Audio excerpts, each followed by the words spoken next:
Hello and welcome back to Xpwaste, where I have carpal tunnel, but not from playing RuneScape. Hi, I'm Michael. And I might develop carpal tunnel from playing RuneScape. I'm Oxie. If you're new around here, we're a podcast that talks primarily about carpal tunnel from playing old school RuneScape because we do that a lot. We're an old school podcast. If you're looking for old school RuneScape content to fill your, as my co-host delightfully calls them, ear holes throughout the day, week, month, commute, whatever it is, you are in the right place. We are the coolest people who talk about old school RuneScape. That might not be true. We know all the other podcasters, and they're all pretty cool people too.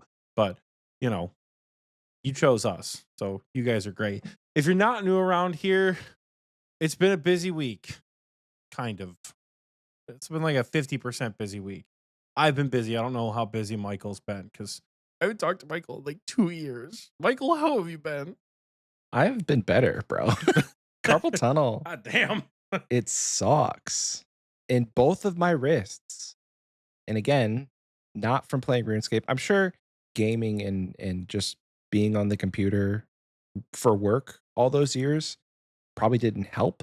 But yeah, I think I know it's from cleaning pools because there's a lot of repetitive wrist movement with, you know, moving the pole around, getting all the leaves out of the pool. And oh, bro, if you've anybody out there who's listening, if you've had carpal tunnel or you currently have carpal tunnel, it sucks. It's it's it's something I wouldn't wish on my worst enemy. I'm being dramatic, but I Really? feel like I can. Yeah. Well, here's the biggest things that are annoying is I have to wear these wrist braces. Obviously, super annoying. I don't really want to play games because I have to wear these.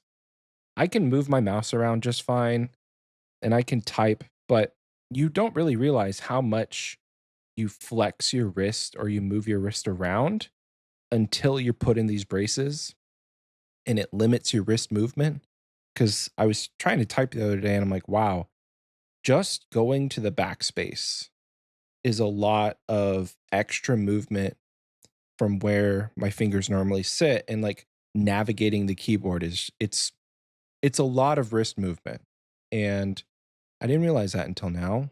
But the worst thing about it is these like main four fingers, so my thumb, pointer, middle, ring, they're kind of just like numb because I've learned a lot about carpal tunnel, and there's a little like tunnel in your wrist that has your tendons and nerves that go to your fingers. And right now, my tendons are swollen and inflamed, which is making that tunnel smaller, and it's pinching the nerve, which goes to these four fingers. When the swelling happens and the nerve gets pinched, they're either tingly or they just have like a numb feeling. But for like the last 3 weeks to a month, the tips of my fingers are they hurt and they're numb. And I've lost a lot of grip strength, which again, you don't really notice it until it's gone. Like there's this little screw on my microphone that locks, or It's it's on the just mic stand, that was this whole but fucking thing right here. yeah, it locks the microphone from like twisting like this. Well, I can't unscrew it. I don't know what I did, if it's just way too tight, but I just don't have the grip strength to mess with it, unfortunately. And so that all culminates to me basically not playing any video games, even like sitting and playing with my controller because I've wanted to play Dragon Wilds. Like that has been on my to-do list as a thing that I was going to do leading up to leagues. And they just did a big expansion where the skills go up to 99 and they added new items and new things that you can make. But even like sitting at my couch, like I talked about in the last episode, my whole hand just fell asleep because of the way that I had, like I was holding the controller and I was putting pressure on this, like this is how you run, right? So like holding it like this and putting pressure on this button to make my character run was basically putting my hand to sleep. So I'm like, I don't even want to do this right now because it's just annoying. So I'm hoping I'm on like an anti-inflammatory medicine that they say takes some time to kick in. Today is Sunday, and I started taking it on Thursday. And so it's only been a few days of like being braced up and having the medication. So hopefully in the coming weeks, the swelling goes down.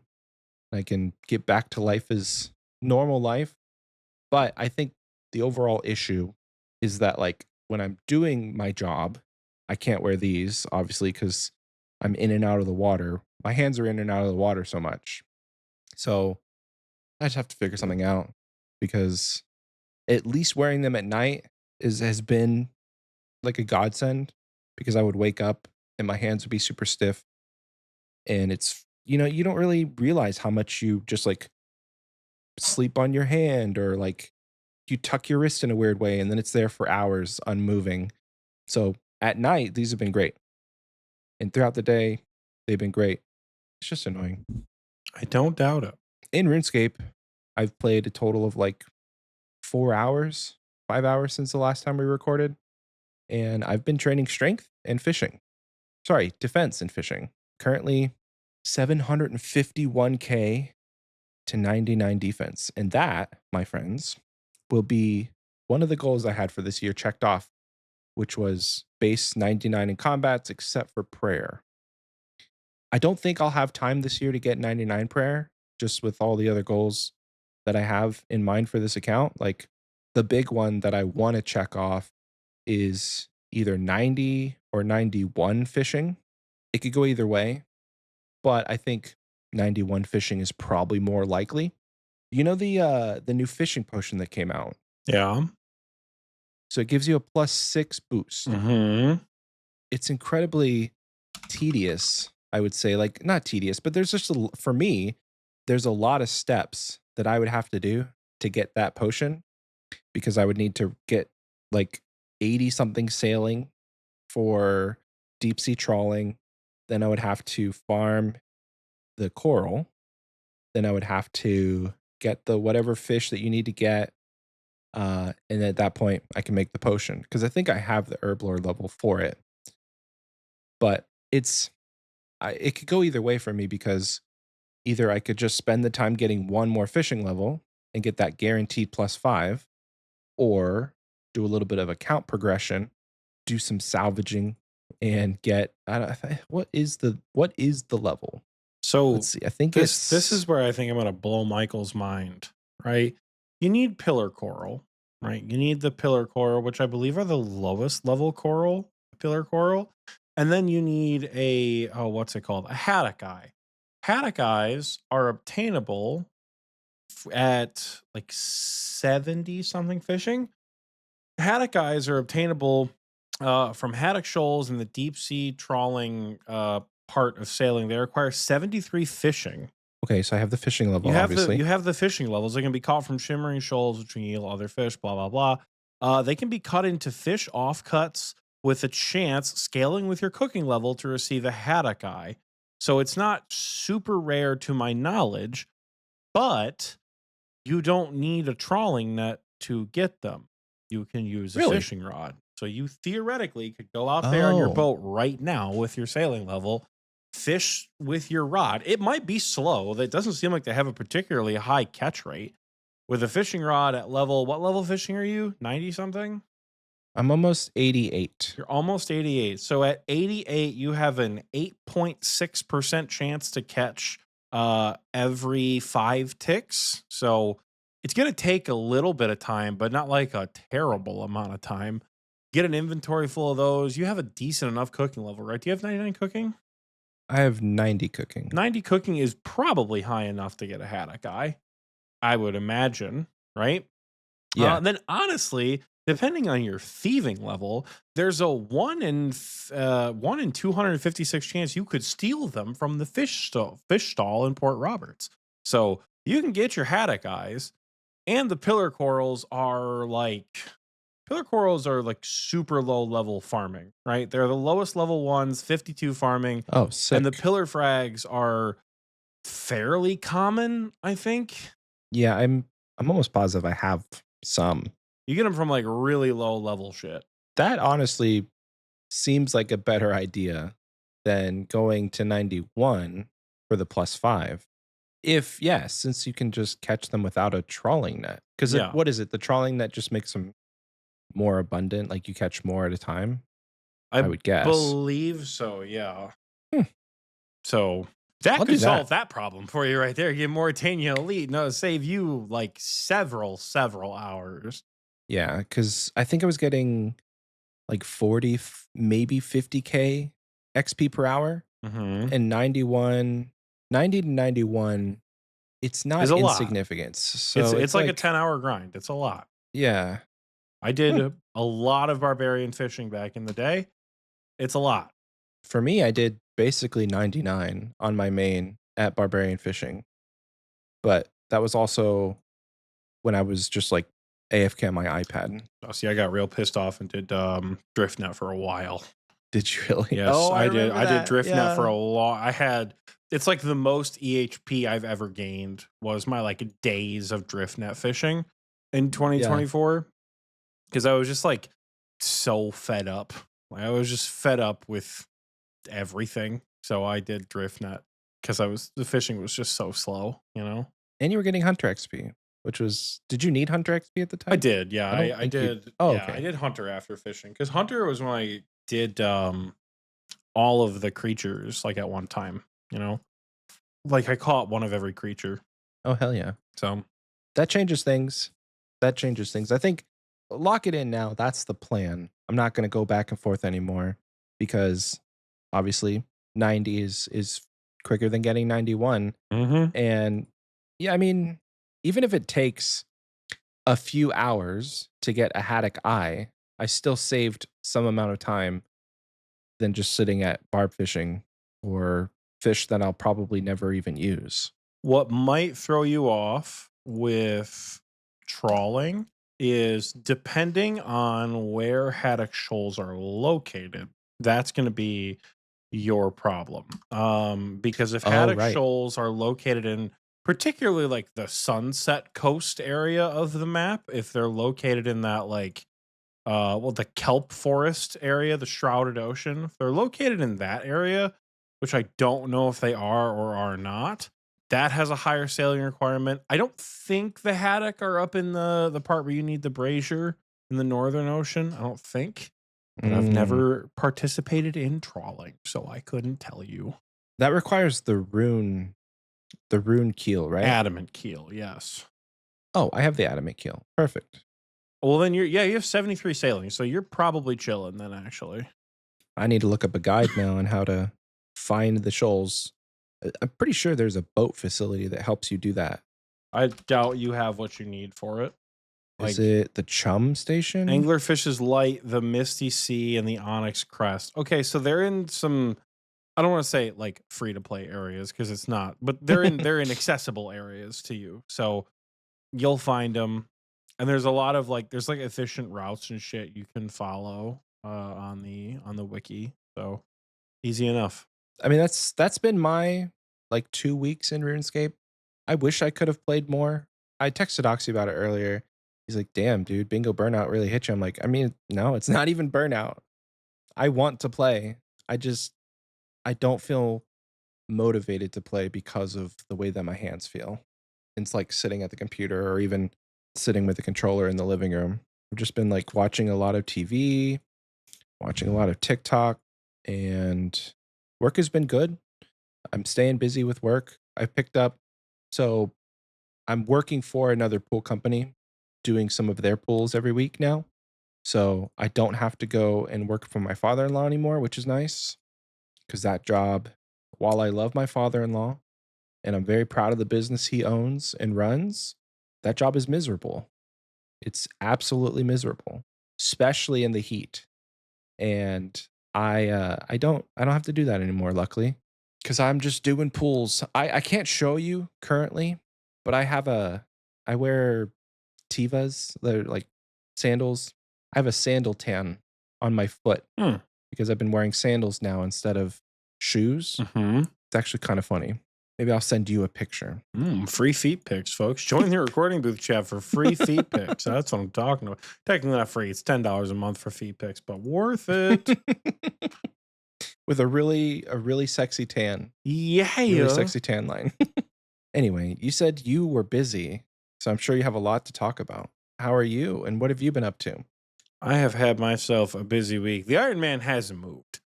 The Iron Man hasn't moved in a Really? month. I'm 136K away from 95 defense, and I'm 642K away from 99 HP. The Iron hasn't moved. And at this point, the Iron simply may not move.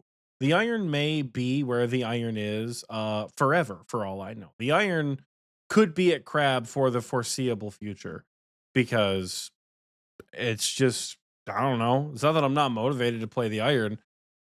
It's just real easy. It's real easy to get my stats up. I'm going to look like such a bitch with like 70 Slayer and 99 everything in the melee. Like X 99 everything combats? melees, yeah. But like I still have Yeah. 86 magic and 90 range and 78 prayer. So like my account, I'm gonna look like such a bot. Like if you like you can tell I'm a GIM because of my stats. Because I have 79 Slayer, but I'm 79 Slayer and 74 crafting, but I'm wearing dragon boots and a torture and a rapier. And I don't even think this account has a top KC. So yeah, I am a GIM. I look like a green helm if I'm being entirely honest. I look like a stinky green helm. Look like I bought all my shit, but I don't care. People are showing. I don't look worse than the folks who show up to Crab in full Torva or full Oath Plate with a Soul Reaper axe and a Fire Cape, training strength or whatever it is. I don't look Right. worse than those guys, right? When you see like a maxed main, you know, you're rocking the Infernal Max Cape and a Soul Reaper axe, like clearly you're going for 200 mil. Like, okay, yeah, that's fine. I'll excuse that. But you show up in Oath Plate and a Soul Reaper axe, brother, brother, There's a guy in your brother, world what are we with that doing? exact build. Yeah. No, I say that because look at that. Michael's logged in. I say that because I saw him earlier. So Oh. my combat level's getting up there. I'm almost level 121 combat, like 2 levels away from 121. So that's cool on the Iron. The main is where all the cool shit's been happening, though. I finally got Master Combat achievements. I don't know if anyone has been. Congratulations. That wasn't real. I didn't put that goal on my list for this year because the idea of doing Masters after the Coliseum debacle really threw me off. And then I just started like getting more combat achievements as the year went on. And I was like, I mean, fuck it. I'm like 110 points away. I might as well just do Masters. And I think what tipped it off was in Bingo, I made like a list before Bingo started. I was like, we'll see what kind of CAs I can get done. Like I made a list of combat achievements because I only had like 115 points. 15 of them were like Shellbane Griffin and like the one Doom CA to like clear it in under a minute or whatever. So I'm like, all right, I need like 100 and something points. I needed 133 points as of like the beginning of March. Oh, as of March 8th. So I just started cranking out some tasks. And then when we got Perfect Nilo done by accident at Tob, then I was like, oh shit, this is like super doable. Mm-hmm. So I went on to do about half of the CAs I listed because some of them, a lot of like the group ones, I just didn't do. Like turns out Doom is the hardest boss in the game. Francine said, "Oops, I'm perfect." I don't think you understand. That's genuinely how the room went. I went with Heartless and Accelerate. Hey, we just kind of turned our brains off, and I got the CA notification. I'm like, "There's no Nilo Speed CA," and it said Perfect Nilo, and I'm like, "Oh shit, okay, that's real easy." Heartless was so AFK, he just forgot to freeze, so that's why we got Perfect, which is pretty cool. What tier is that? Is that Master, no, Grandmaster it's or Master. okay, it's a master. Yeah. Okay. So that was cool. I just got some stuff done. I focused pretty heavily on some bosses that had gave me a really hard time in the past. If you watched any of my streams in the last couple of weeks, you've seen me on the Fazani's Nightmare grind. You've seen me on the Vardorvis grind. Both of those bosses beat me like a redheaded stepchild live for everyone to see last night on stream. Because it's definitely Monday, not Sunday. Last night on stream, you said Sunday, and then we're going to talk about the leagues reveal that came out today and throw everybody. I might as well Oh, just is get it? it. Yeah, It today's is Monday. Monday, isn't Today's it? I don't know. I was just gonna let you cook with that, but yeah, it's Monday night right now. It's a classic post practice recording sesh. So last night, Leviathan beat me like I owed it money, but I got a vestige so undeserved at like Oh, 123 KC. I don't know if you saw that, Michael. My first it didn't. Leviathan kill, I forgot smoke runes, and then went back, and the first kill after that got a double gold ring drop, and I'm like, you know what? It's just too easy. It's just too easy for me. Yeah. And then 20 KC later, I got the Venator vestige. So plus 50 mil, which is nice, goes to the Oath Plate Fund. We'll take it. But yeah, I got masters done. I did some stuff with groups, which was great. Shout out to Tiki for gruelingly going through some of these fucking some of these miserable Tombs of a Masket CAs with me. Perfection of At Meccan took us probably 40 tries because the fun part about the perfection tasks, perfection of At Meccan, perfection of Scarabus, perfection of Krondus, you can complete the puzzle room and then reset at the boss as many times as you need to because you don't need to do them in succession. So Oh, perfection hell of yeah. Krondus took me 20 attempts because I'm not good at upset stomach. Perfection of Scarabus was an easy one and done. And then perfection of At Meccan was probably like 30 tries, 30, 40 tries. Because Baba in P3 does this really cool thing where she'll throw the rock. And as she throws the rock and is in the rock throwing animation, will spawn a shadow underneath you. So it's like, pick one. You're going to get shot from one direction and fail the CA. Oh, Which direction do you want it to be? Do you want to get hit by the boulder or do you want to get hit by the shockwave? So I failed that task so many times because of that specific bullshit mechanic. But eventually we got that one done. First try, not an issue. I got some other group ones done. No toppings, no drinks. The Yamo one, where you don't eat any food besides pizza and don't use potions, way easier than you think. Moonlight that's moths and the funny. Falador shield, way easier than you think.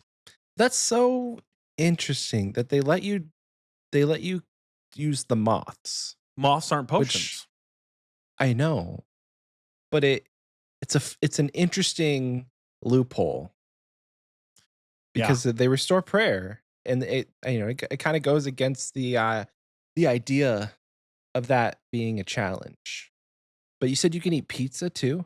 Just plain pizza. It's the only thing you're allowed to eat. Oh, Literally called no toppings, no drinks. Plain pizza, no potions.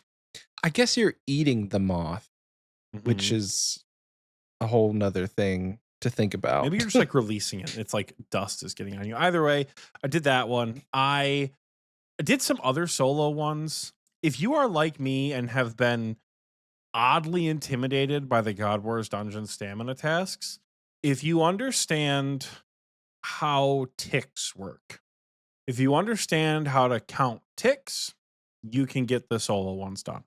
Hmm. I did the both of the GM tasks at Krill, the Demonic Whisperer and Ash Collector. Ash Collector is actually the one I got my masters on, where you just have to sit there for like 20 KC and then don't get hit by any of the bodyguards. If you know how to count ticks, you can solo the God Wars dungeon bosses.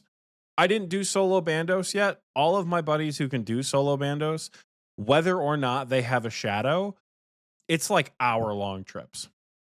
Like, Ugh. stupid fucking long, whether it's Bofa or crossbow or shadow or whatever method you're using, it's dumb because you just last forever. Because you go through prayer, Bandos doesn't hit you, you can pray against the minions, and then at the very end, you can stack all the minions up and blood barrage them and get all your health back. So you Oh.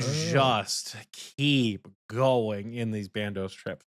From what I've seen and what I've been told, I did not do Bandos. I didn't need to. But that does bring me to an interesting point in my account, or at least my account's progression. And I'm sure, and people asked on the stream, and like there is an answer. I just don't know. I just don't know.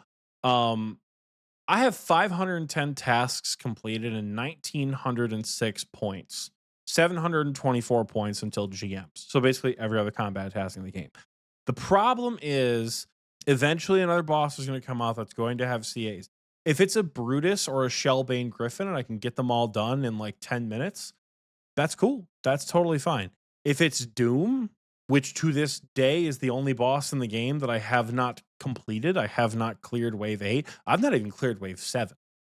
Doom is the hardest fucking thing they've ever released in the game. I don't understand how that got past clearing. Cuz I know I'm complaining about it cuz I'm just a bitch and don't know how to move and pray flick at the same time.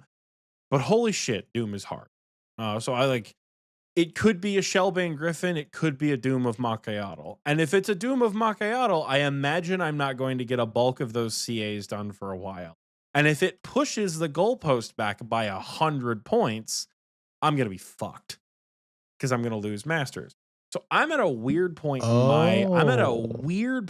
my account where I'm like, I better get a buffer going. I better get like Yeah. 100 to Yeah. 150 point buffer because I don't know if you guys remember, but way back in the day before they changed combat achievements to be a points based system, it was a task based system where when you had to complete a combat tier, you had to do every single task in that tier, right? Which was fine. It made it a status symbol. The Jad helm, the Verzik helm, the Zuck helm, they were like legitimate status symbols. Like, holy shit, you have done everything. You know how to do a lot of shit in this game.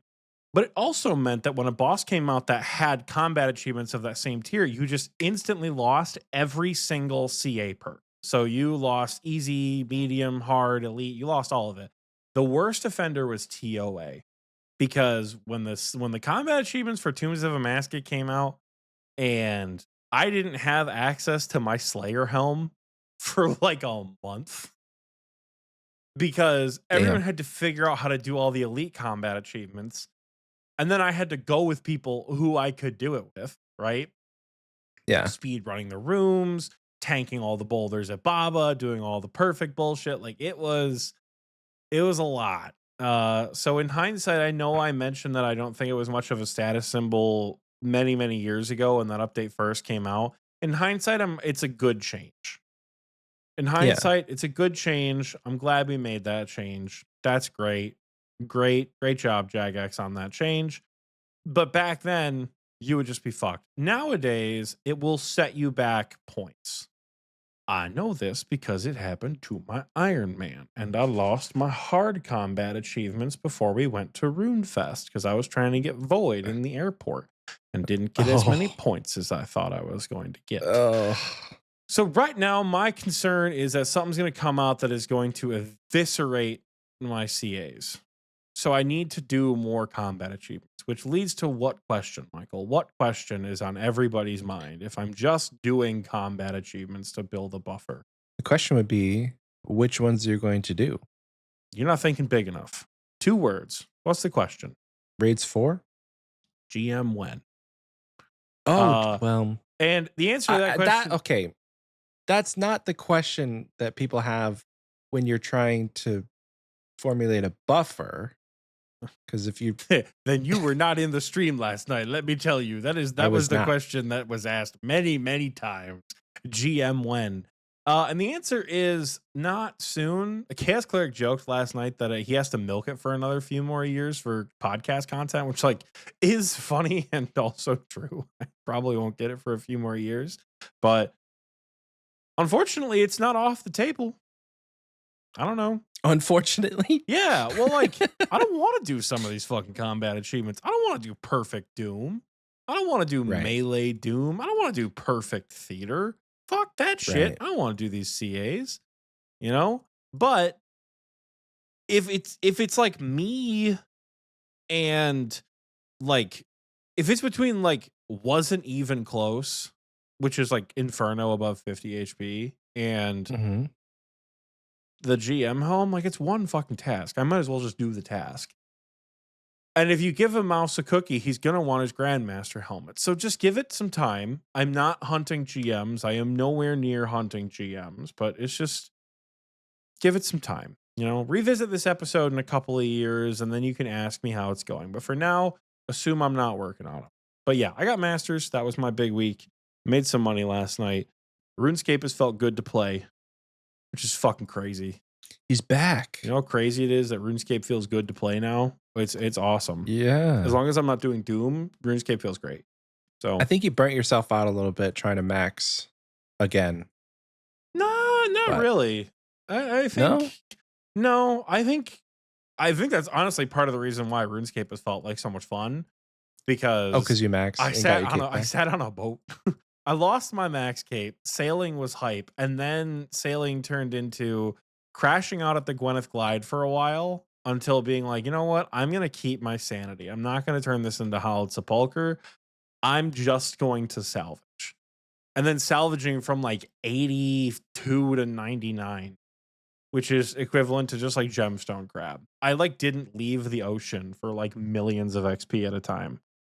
That's why I collected buy-ins on my alt for bingo because I was like, I'm not getting off this fucking boat unless you guys are sailing out here and letting me telegrab your drop on your boat. I'm not getting off this boat. Is So that a thing? no, I don't think That's it is. funny. but Okay. but I don't know. I was very done. I was very done with just being on the water and then Yeah. getting my beloved, my dearly beloved maximum skill cape back and doing bingo has really been like, oh shit, RuneScape is fun. This is crazy.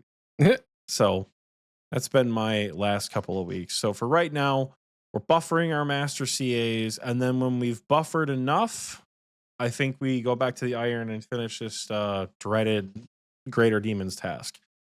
How much of that we get done before leagues, however, remains to be seen.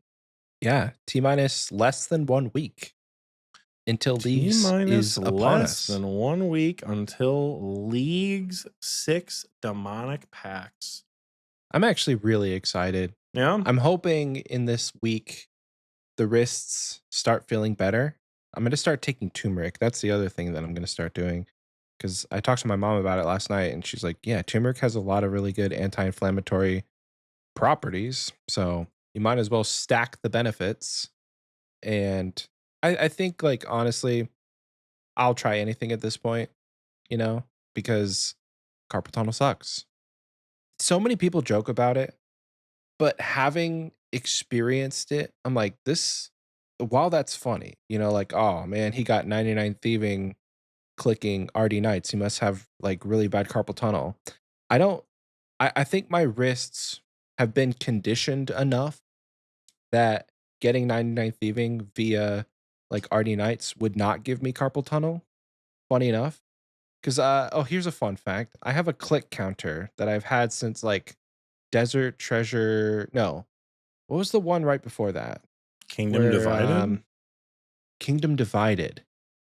Yeah. So since Kingdom Divided came out, I've had a click counter going, and I think it got reset or it ticked over and reset itself. So however many clicks that it calculates, I've probably gone over that, and right now I'm at 290,000. So I don't know if this goes up to a million and then just resets. It probably does. So potentially I'm up to 1.3 million clicks since the Kingdom Divided.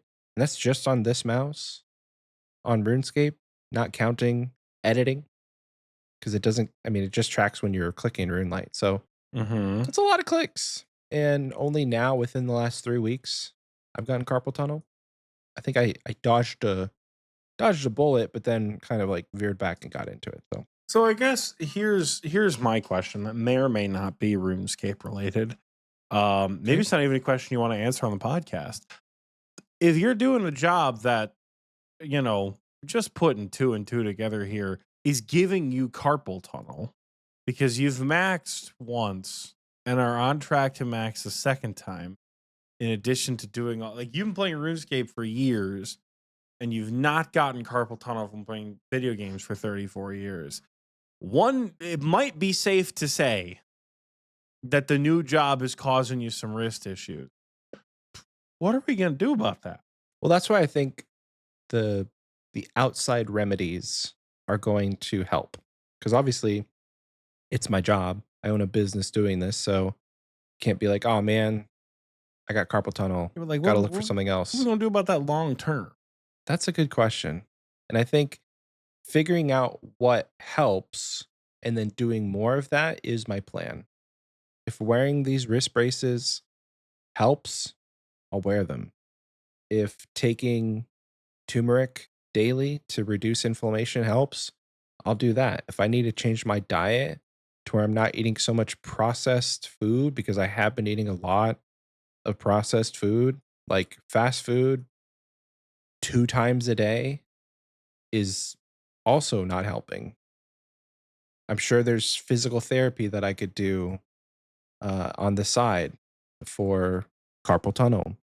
I think surgery might be something that to consider. I mean, the doctor's like, "You're young. I don't think you need it," but they do have surgeries that can help relieve carpal tunnel pain. So there's a lot of things. It's just a matter of figuring out what that path looks like because it's so early on. I think this started 2 or 3 weeks ago. I think the last time we recorded, I wasn't I was maybe feeling it, but didn't know that it was an issue. It was definitely hurting, like, my fingers were starting to tingle and get a little bit numb during bingo, and we recorded after bingo. So, yeah, because I even talked to Heartless. So I was in VC. I'm like, "Yeah, my fingers are kinda numb. I don't know what's going on with that," and Heartless was like, "That's probably carpal tunnel." Because I originally thought it was arthritis. I'm like, "But I'm not 70, so I don't think it's arthritis." But he's like, "Yeah, that's carpal tunnel. You should get that looked up." I'm like, "Damn it, you're right." So, all that to say though, I'm excited for leagues despite the idea of having to sit at the computer for probably 12 hours on the day of release, Are you taking that day off? grinding. So I don't have pulls that I do. I don't have any clients on Wednesday. So I'm naturally off that day. So I will be logging in. What time is it going to be? Like 7 a.m. Central, No, it's gonna be 6 like a.m., 5 a.m. Central. 5 a.m. 5 or 6 a.m., yeah. Hell yeah. Well, damn, dude. I'll be up at 5 and my son gets out of school at 4:30 or 5. So expect me to be playing. I thought about streaming it, but then I'm also like, being in VC would probably be a lot more fun because I can imagine the morning of leagues, there's going to be like 30 or 40 people in VC, and I live for that. It's chaotic, but I live for that. Say, "You're a braver man than I." Don't you can't deny that you'll be in VC with your shirt off, drinking a coffee, eating a scone, being like, "You ready, boys? The Go, go, the go." only inaccurate part about that is the fact that scones aren't guaranteed. It just depends on my dessert of choice. Everything else Wait, is is the scone a fairly spot dessert? on, or breakfast pastry, whatever it is, whatever bullshit it is. Okay. Everything else fairly spot on. But the Yep. scones are up for debate. So, since the last time we recorded, Lot more which we're gonna information say that a lot now because we record every 2 weeks, and every a lot of every time 2 passes years. Yeah. between every 2 years, A every lot of a 2 lot of things weeks. come out in the years between Xpwaste episodes nowadays. We've gotten so many different reveals, and there's still so many to come. If you've perused our Discord, specifically the Leagues chat, you'll find a lot of discourse and a lot of upset Leagues players. And I posted in there today. I've like I just get a little chuckle every time I read this chat and people are complaining. There's a lot of people in there who just want all of the info now so they can just theory craft for the next week. But I don't think Jagex is going to do that. And they've already kind of laid out their roadmap of reveals to basically it leads up to the 14th. The day before, we're still going to be getting Mhm. teaser releases. But as of the 6th, we've learned about demonic packs, which I haven't read anything about. Uh, so it's mainly There's not been much to read about it. okay. Is the demonic packs going to be like the combat masteries? Because that's kind of how I That's what I'm thought this that's what I'm was. gathering, that this is gonna be similar. We're gonna look so stupid because tomorrow they're releasing 3 relics as well as all the information about the echo items. So there's a chance that Michael and I once again look real stupid talking about this stuff. But if I was a betting man, as of Monday night at 11:04 p.m. Eastern time, The demonic packs are probably the combat masteries or something similar, because it looks like there's other combat packs here that say like melee range is doubled while using two-handed weapons. Whenever, or there's a mage one, whenever your combat spells regenerate a water rune, you're healed for one per rune regenerated, which is an Mm, interesting. You regenerate runes as you use mm. them. So instead of using them, theoretically, you generate them. And then bows attack one tick faster. So interesting to see what any of that's going to look like, because then that leads to the question of particularly the Nox Halley for meleeers. Melee range is doubled while using a two-handed weapon. Does that mean that the Nox Halley has a 4 tile range at that point? Because if so, Well, that's fucking yeah, wild. 4 tiles, and then the scythe has a 2 tile Two range. tile range. A 2 tile range, 2 tile scythe is actually gonna fuck me up at Verzik so bad. Yeah, because you just need to stand there and walk back and forth. It'll be so relaxed. You It's don't gonna, need a V walk or it's gonna nothing. fuck me up. It's gonna fuck me up And real it's gonna bad. be faster. Yeah. So there's one more, regenerate. The only one that they've like given us any information on, well, I say any information. Regenerate is whenever you use runes, cast a spell, fire ammunition, or consume charges with a charged weapon, there's a X% chance to regenerate an additional resource spent. I had to read that 5 times this morning because I was so confused what they meant. I'm like, so is this pact saying that there's an X% chance for me to use twice the amount of charges? Because it's the stupidest fucking thing I've ever heard in my life. I thought they were To supposed to be generate cooking. an additional resource spent.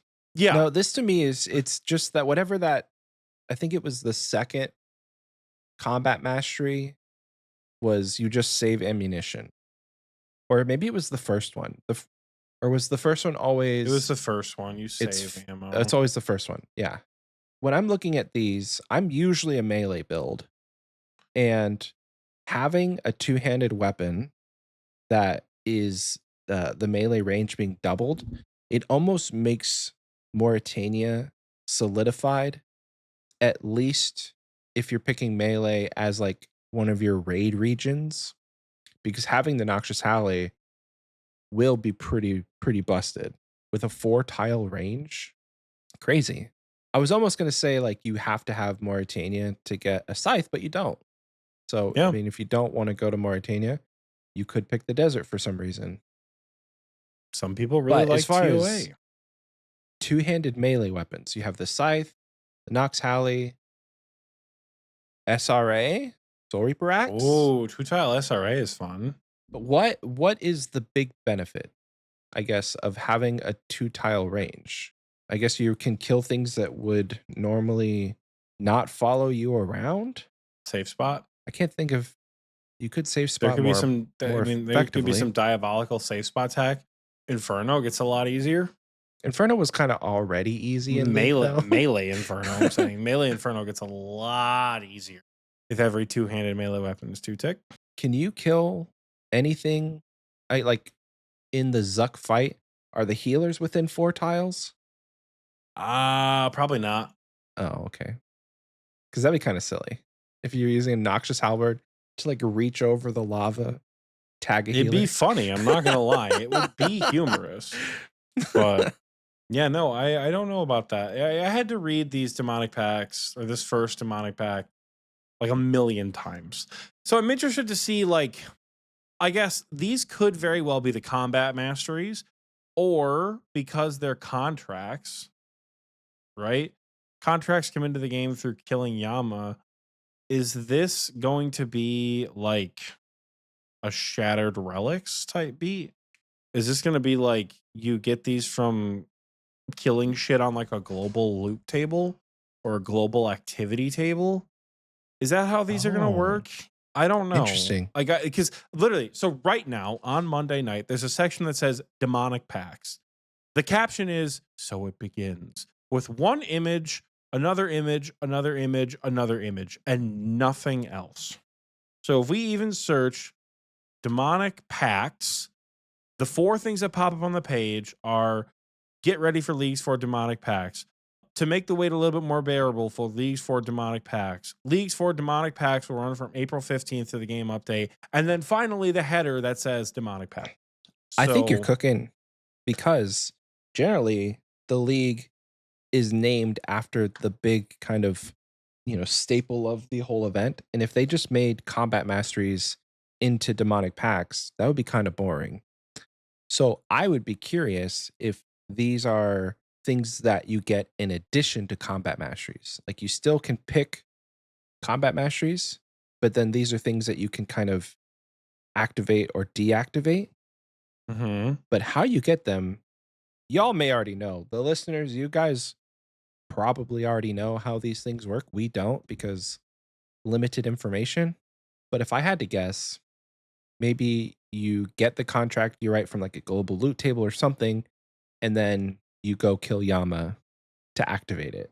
So there is Mhm. still a bit of a challenge involved. I'd be really interested to see if each of these like demonic packs have special mechanics Mhm. like the contracts currently do. So it's not just like a stock standard get one Yama KC and you get a demonic pack contract like for the regenerate one. It could just be something where maybe the pact that you're going for is related to the contract or the way that you have to fight Yama. We'll find out though. We definitely will, but not soon enough for the league's discussion in our Discord. And this is where I'm a little like I'm very excited for the Varlamore start. It seems like and this could just be me like again, steak is too juicy kind of argument. It seems like a miss to theme a league around a boss and then not automatically unlock that boss for everyone in the league to experience.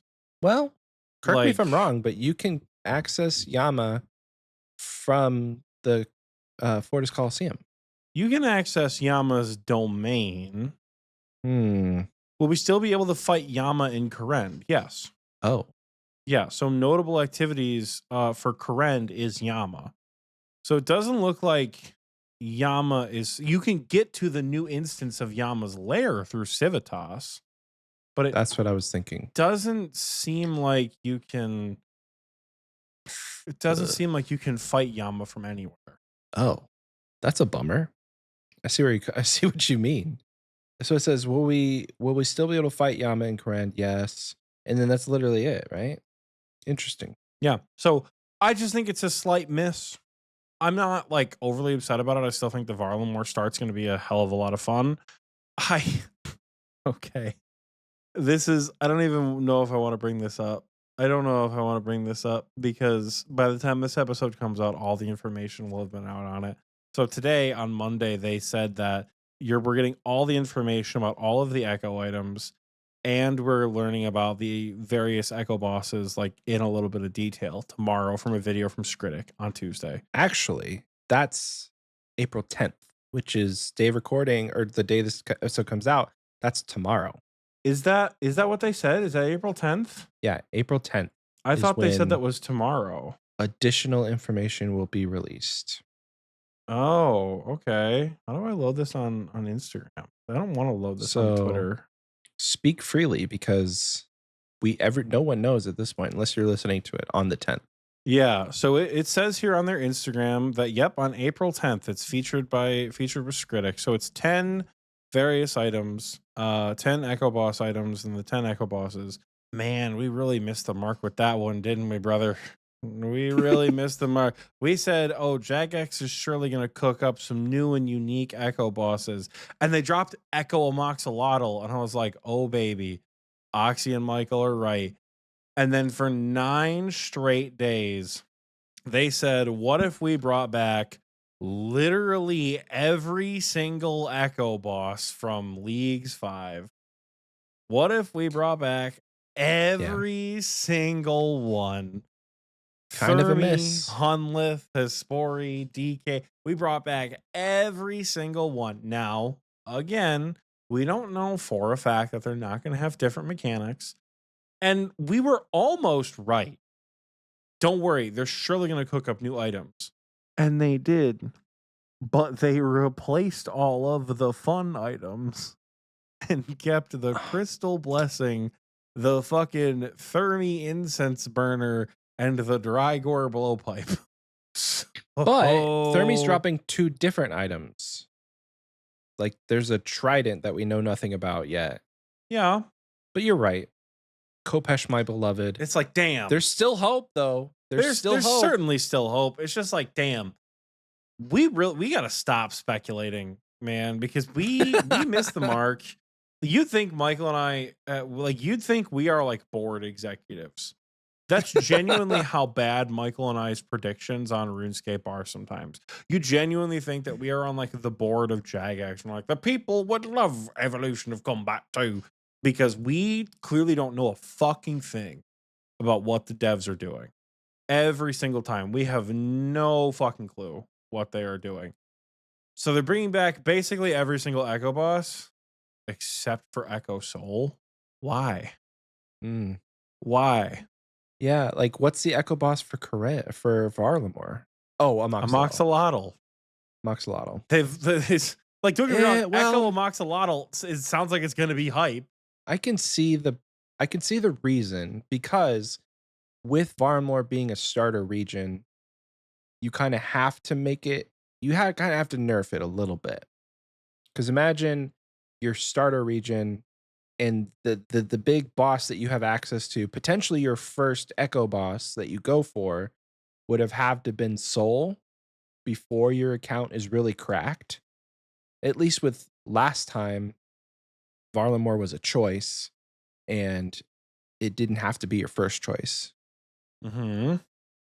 I hope they make it hard though. I That is one thing I appreciate about the Echo bosses, is that the first couple times that you do them, they're kind of difficult until you understand it and until you can kind of, work out the mechanics. With a Moxolotl though, it's an easy fight. So it's really cool. It's going to be really cool to see what they can do with the Moxolotl to make it not just stand there and kill the boss. yeah, I'm interested to see what they do. Obviously, like, maybe they'll change the fight for all the bosses and make it interesting. That'd be cool. Maybe. I hope they do. I hope they do. Cause yeah, it would be kind of annoying if we go into, say, KBD, and it's the same thing where there's like the little shadow dragons that you have to kill, and he's just pounding you the whole time. Cause like, I did this already. Or the GG's one, Grotesque Guardians are back for some reason.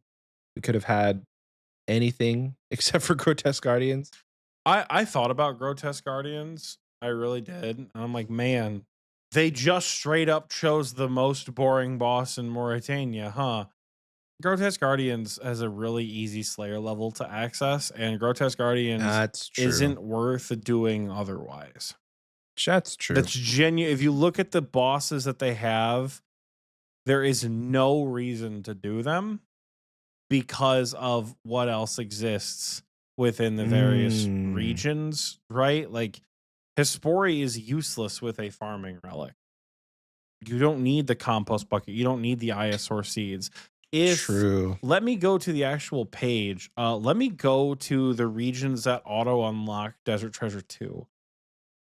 So let's look at Varlamore, actually. Let's look at Varlamore. Just for laughs, let's look at Varlamore.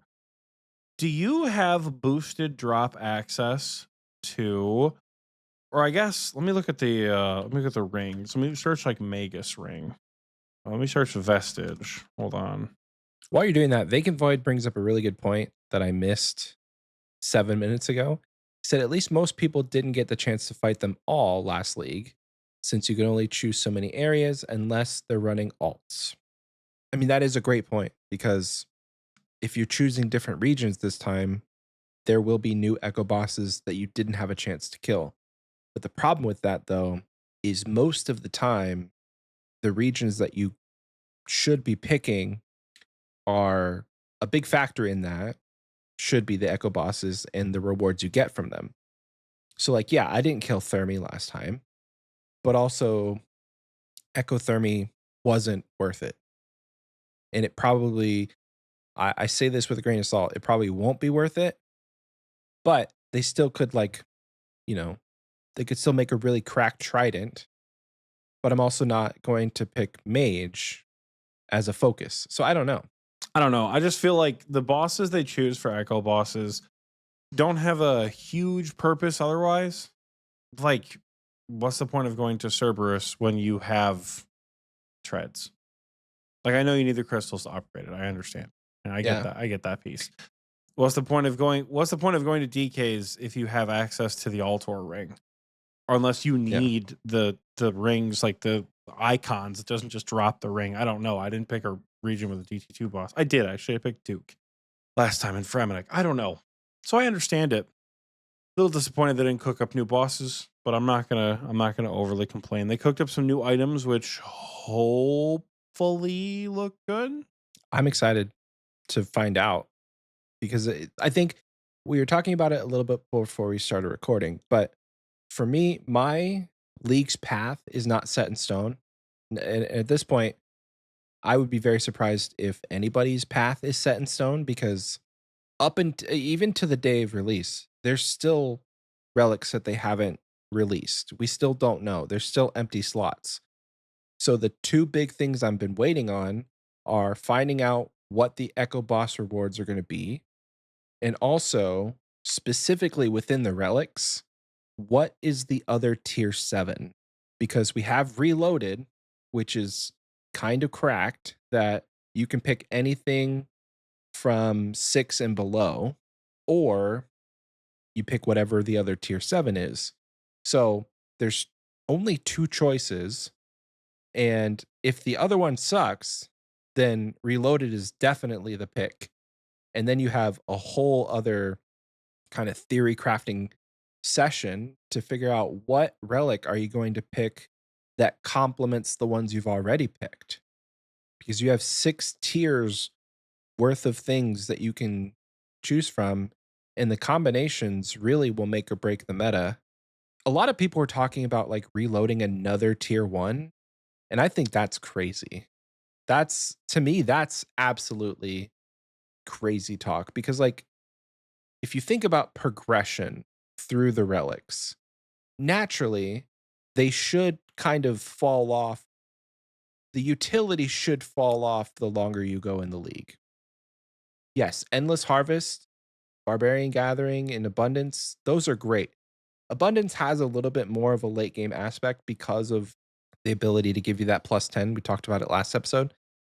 But reloading back into another tier 1 when you're at tier 7 is it's kind of crazy in my opinion because you have so many other options. Like you could pick two different teleport relics. You could pick like the if you wanted a grimoire and the slayer relic. Like there's so many different combinations to choose from that locking yourself in to another tier 1 is kind of a miss. It's an L.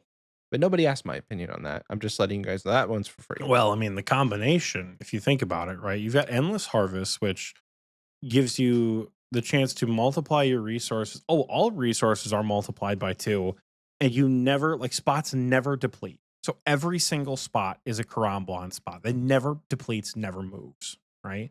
Theoretically. So you could have what, a 20-minute AFK logout timer, right? Potentially. Additionally, let's say you reload into Barbarian Gathering, right? You can use your bare hands with the equivalence of crystal tools, which is awesome. And you get strength and agility XP. So now you can AFK fully AFK up to 5 skills straight to 99. And then 3 different types of items, wood, fish, or all that other bullshit, can be stored in the sack for 140. So you could sit there at various resources for so long before you have to bank or do whatever. And when you fail, you get an extra chance to succeed, the 50% chance to succeed. So you could mega AFK with those two combos. Mega AFK. If that's what you're trying to do. I understand the merit in the double tier 1 reload. I'm probably not gonna be a double tier reload man myself. If I reload at all, the thing that's coming to mind for me, I might reload the teleports. Yeah. Having bonus teleports to get places potentially has got some it's got some interest, you know? Yeah. The teleport relics are interesting now, the evil eye and the map of Alacrity. Is that how you say that name? Alacrity? Yeah. Agility shortcut teleports are interesting. Someone way smarter than me has probably figured out where those are cracked. However, I ain't the one. I don't know the agility shortcuts off the top of my head, unfortunately. The evil eye is neat, but it's I guess the evil eye is kind of cracked if you pick Asgarnia, because theoretically the closest teleport is the next bank, unless it tries to do some bullshit where it teleports you outside the bank door, in which case that's fucking annoying. Mm. Other bosses close to a bank, well, no, it'd send you to the lobby of a raid. So like TOA is a good bank, Tav is a good bank, Chambers is a good bank. You know, it's like I get it. You know, Evil Eye could have some interesting niche uses. Huey into Fairy Ring at Sire's for everyone. Okay, that's true. Huey is a good bank teleport. Uh, Hubert for the bank telly. Just depends on what the other relic is. Plus, with Nature's Accord giving the free fairy mushroom, that's pretty free Oh. right there. So you already have the 2 teleport items, which is like I might reload into teleports or I might reload into something else, you know? Maybe something in the tier 4 with the conniving clues. Conniving clues doesn't sound that okay, Michael, this is a question for you. I'm curious how you feel about this. Maybe I'm just not as bright-eyed as I once was. I don't feel as excited when these relics are coming out. Like, I don't feel the level of Yeah. excitement that I have in the past for these relics, and I don't know why. To me, they feel a bit nerfed in some aspects. Like the conniving clues, for instance, it doesn't teleport you to the step. It doesn't teleport you to that next step. It just gives you it says reward caskets have a chance to contain a clue. Clues from creatures and implings now drop at a rate in 115, so you get more of them. Clue vessels obtained from skilling are 10 times more likely. All clues have the lowest possible steps. So But you you do no get the clue longer contracts, which would teleport you directly to the step, but they're consumable. Right, so clues can't just be, like, machine gunned, but I suppose oh, it's not, like, the worst thing in the world because theoretically, once you get a couple of clue contracts, then your stack of clue contracts just never runs out, right? true. Oh, I You didn't just even do read it this one. forever. Emote, Fallow, and Charlie clue steps no longer have item requirements. So it's a little bit nerfed, I guess, because it's not an instant teleport with a click of a button. You have to get those contracts. So I think they're taking a more conservative approach to some of these while also still keeping an aspect of kind of that broken relic feel. But I can see where you're coming from. Yeah, I Maybe it'll think change when we have all of the options available and you can actually like set a path. Because up until now, it's been kind of sparse as far as like, oh, we've seen this before. We've seen this before. We know what that is. We've seen this before. I've not seen any that I was super surprised about, except for the reload in tier 7. the tier 7 reload is really interesting. It's such a neat spot to put it because tier 7 reload, like, it really broadens what you can do with your gameplay decision. Like, last time it was like a tier 4 relic where you, like, Yeah. reload in tier 4, and it's like, okay, cool. I reload into Golden God for like 2 minutes of dopamine. Hot dog. You know? Whereas like, you know, reloading tier 7 could be like I guess like, here's what I think is throwing me off partially. There's no combat relics. And I know what you're Oh, thinking. I know. They're not doing combat relics because you get them from the masteries. I understand it. I feel like the 2 that they have released, the Minion and the Flask of Fervor, eh, kind of mid. like you took my kill yourself relic and made it manual. So now I don't get to just like freely die, which is such a strange Mm. complaint, I know. But like the fun of the kill yourself relic was to intentionally die and nuke everything around you. And now you have to be conscious of your HP and effectively like panic brew, to my understanding. So like, I know you can reduce the cooldown, which is nice. That's definitely a nice trade. You know, if you hit massive numbers, you could theoretically reduce the cooldown by a lot, which is cool. No complaints about that. I did find that the kill yourself relic was a bit boring in that regard because it made for weird interactions with bosses where you're like, "Hey, I'm on cooldown right now. Let me just sit between waves in Colo until my cooldown is reset, and then you can go in." Whereas this one actually rewards killing and Playing and through, yeah, playing yeah. the game. Yeah, I get that. Like again, I don't fully hate it. I'm just not good with this kind of a change. Who knows? I think Mm. like it's interesting. I think Minion is still boring. I'm sorry. I don't think I've ever liked Minion. Minion is still boring. I'm just It's not a literally I'm just a not a minion, not a thrall. thrall minion guy. Yeah. I like that you can bolster it with Zammy uniques Yeah, we talked or about that last Zammy time. items. They're making it so that nothing works against Yama, which like cool. That's fine. It's fun. It's thematic. What if I don't fucking want to fight Yama? Well, what if you have to fight Yama to get these demonic I packs? mean, It just makes Yama more interesting you than might, but like you're giving me all these god tier relics and then saying like can't use them at the boss the league is themed after. Like, okay, fuck you. I get it, but like, man, I don't know. Again, I don't know what my gripe has been about this league in particular and the relic reveals, but I just feel like I don't know. Something the spark of like, oh shit, it's leagues, baby, is not here for demonic packs for me, at least as of Monday night. And for the life of me, I can't figure out why. Because I would mm, like my sparkle to come back for leagues. I've got the day off work. I'm very excited to play from morning till night with leagues, which is going to be exciting. But it's just like I don't know, like tier 6. I'm considering going mage. Tier 6, you unlocked the grimoire, which is cool, but it also tells me that ancients are not automatically unlocked.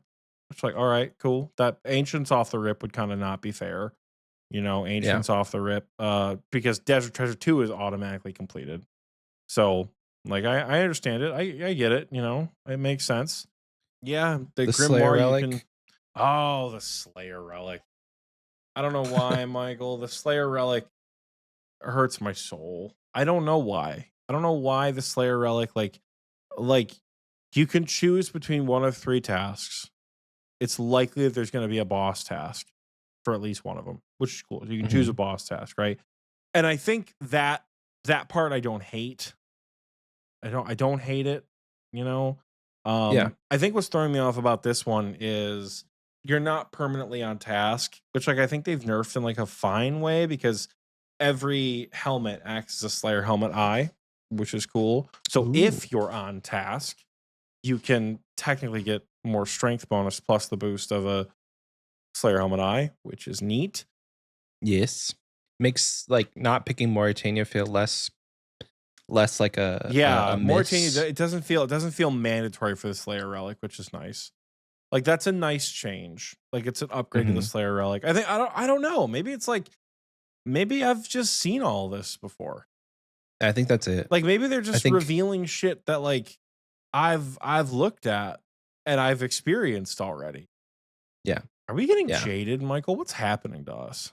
Um, I don't know. I've been trying to ponder while as you've been talking, and the only thing I can think of is maybe that we've waited extra time to get this league, and it felt more hyped up than it probably like expectations were higher, maybe because we didn't get a league because of sailing, and then we waited what like now 4 months into the new year, and 2 long weeks of reveals, and everything has been like, oh. we've seen that before. Oh, we've seen that. Now it's kind of nerfed. Oh, this is the same as last time. I was just So say it's the it same relic in a different font. Like it's yeah. yeah, so whereas before each league felt to a certain extent unique. We had Mhm. Trailblazer and then Trailblazer Reloaded, and even in Reloaded, there were things that they changed to make it its own. This kind of feels like at this point in time, it almost feels like Reloaded 2, where it's the same kind of outline, but you're right, in just a different font. Yeah. It just feels strange, you know? Oh no, I got the Yeah. Robin Hood hat. Sorry, Forv, I took your Robin Hood hat. Let's doing clue scrolls right now. Yeah, I don't know. I'm having a hard time putting my finger on it. I'm putting my finger on why I don't feel as jazzed as usual, despite really enjoying leagues. That may change though. Once we It's get to the very day possible. before It's very and possible it changes. everything, yeah. That's kind of what I'm holding out for. I'm trying not to get too uh I'm trying my expectations are kind of level right now. Not too excited. I'm not bummed. I'm just waiting for more information to make that decision. Because there's one, two, three, four, five, six, seven, eight. There's seven more relics that we haven't learned about, at least on Monday night. You Mhm. guys have, as you're listening to this, you probably have a lot more because I think tomorrow, Tuesday, they would have released three. And then there's still going to be some more reveals leading up to the day before. So there could be a banger in there that they're Yeah. waiting, you know? They're doing save the best for last kind of thing, which I'm okay with because we don't know what this final tier 8 will be. If I had to guess and I had to speculate, I imagine it's some sort of special attack or they throw a special attack relic in like tier 6 and it competes with the Grimoire in the Slayer relic. Who knows? Or it doesn't and you just reload into the other one that you didn't pick. So, You know what would break my heart? If they did in tier 7, if they did Banker's Note and Reloaded. Because Banker's Note is probably the god like the in my opinion, the highest rated relic of any league as of late. Once once you unlock the ability to basically carry a bank with you everywhere, I think that's when league becomes easier, but also fun because number go up, points go up, league equals fun. And so you get to do a lot more things like 60 million cooking XP per hour with a banker's note. It's busted. mhm. So if they pit reloaded against banker's note, it's obviously not going to be a hard choice for me, but it will suck because like reloaded is a fun thing to put in a tier 7, but having it up against something that is a no-brainer makes it to Mhm. where like, oh man, I don't get to pick another relic because I'm obviously picking banker's note. I mean, I still think it depends on the status of Shark. Really? I am Oh, I okay. am Yeah. convinced that Shark might make a return. And I'm just strictly basing it off of that one singular Instagram post that they put up on they put it up 2 weeks ago. It looks like a fish. Oh, in the where the goblin or the impling is crawling or like walking on the different relics that they have. Here, let me take a better screenshot. I'm in the deepest wilderness right now. You can tell that I do not give a fuck about being in the wilderness at this point. I am in like I'm at the like, wilderness fence with like all of my shit on, getting killed by a hellhound because I'm that AFK. Holy shit. I'll put it in the recording the chat right now. They posted that. It's like a little reel. And in that little snippet of the reel, you can see right below the imp's foot. Does that not look like a cooking fish? Like, if you compare that image to the It relics that are does. already revealed, we've got Nature's Accord in there. We've got what else do we have in there? We've got the friendly forager. Conniving clues. Yep, I we've see got conniving conniving clues. clues. Yep. What else do we have? It seems like there's some like turtle one they keep talking about. Or there's at least an exclamation point turtle. I don't know. So like I don't know, man. I am if Infinish Shark is a part of this, like it was in Gridmaster, it's not even a question. Banker's note can go straight to the bin.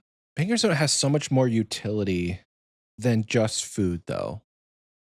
Like, if there's a way to get pure essence, it's the besides like doing some sort of last recall bullshit, Banker's Note really is the only fun way to train rune crafting. Because obviously I'm not picking the desert. I won't have Guardians of the Rift to fall back on. It's the easiest way to cook anything, unless you're, I guess, right next to a bank in Rogue's Den, but I'm not picking Asgarnia. So based on your regions, there's a lot of utility that comes with Banker's Note. And I think I put more weight in Banker's Note than I do with just like, hey, you can have one bite of food for the rest of your life. If they coupled if they coupled the Infinishark with like a bottomless brew situation, I I could be convinced to think about it over Banker's Note.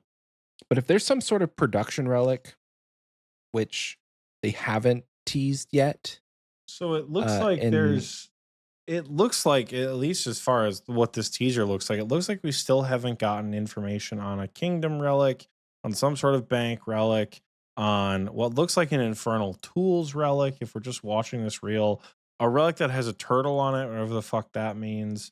Um, Let me see. A relic that's definitely the little Yama reload relic. That's banker relic. Why does that look like a soul flame horn? Am I crazy? What one looks like a soul flame horn? Is that the hot foot potentially? No, it's not. But like one of them looks potentially maybe like a horn. One of them looks like it could be the executioner's axe from previous leagues where you like the insta kill axe, you know? mm, So I don't know. There's potential for what's coming out. It looks like Last Recall is also a relic. oh, interesting. Oh, with the one that's like right behind the imp. Yeah. Huh. It would be a very interesting choice for them to put all of the relics that they were going to tease in this video without any like red herrings. That's I'm probably pretty sure true. Yeah, there's got to be some that are fake or from past leaks that they're not including. that's true. I mean, right now, I guess just to get this episode rolling at some point, because there's a lot of speculation right now. You and I are spitting out here. Mhm. From last week, not much has changed with my regions. It's still looking strong for Mauritania, Zaya, Tiranwin. Ooh. It's looking strong for that for sure. At least for now, something obviously could change. I don't know if anything will, but something really could. It's gonna take a lot to not get me into Mauritania. I Same. think if there's anything that's on the Same. chopping block, funny enough, it's Zaya. But I suppose we'll see. I suppose we'll see what the combat mastery system looks like, because if magic sucks, then I might not go with magic. You know? If magic sucks, I might go back to melee. I saw a very interesting take from Double Shine that because they are bringing back the what's it called? Because they are bringing back the Drygor blowpipe that was effectively useless last year because it had the Fang effect. Remember, I was so excited to pick Desert and get the Drygor blowpipe and not pick Mauritania, and then Yeah. they said, "Hey, tier 6 is a never miss Tebow, Yeah. go ahead and pick Mauritania." I said, "Oh yeah, fuck the Drygor Yeah. blowpipe." So Drygor became effectively useless last league. So I imagine to avoid that, they might try to mitigate it and like make either A, make Drygor blowpipe nuts, or B, make it so that you remove like the never miss bonus with range. Mm. So Which would suck. Never miss Tebow, my beloved, your time might be up, which is probably fine. You know? Yeah, I think at this point, it's probably due. We're probably due for a Combat Masteries refresh.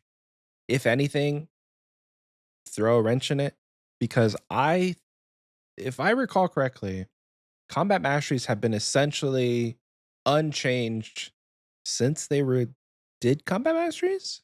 There's only been one Into league with combat masteries. really?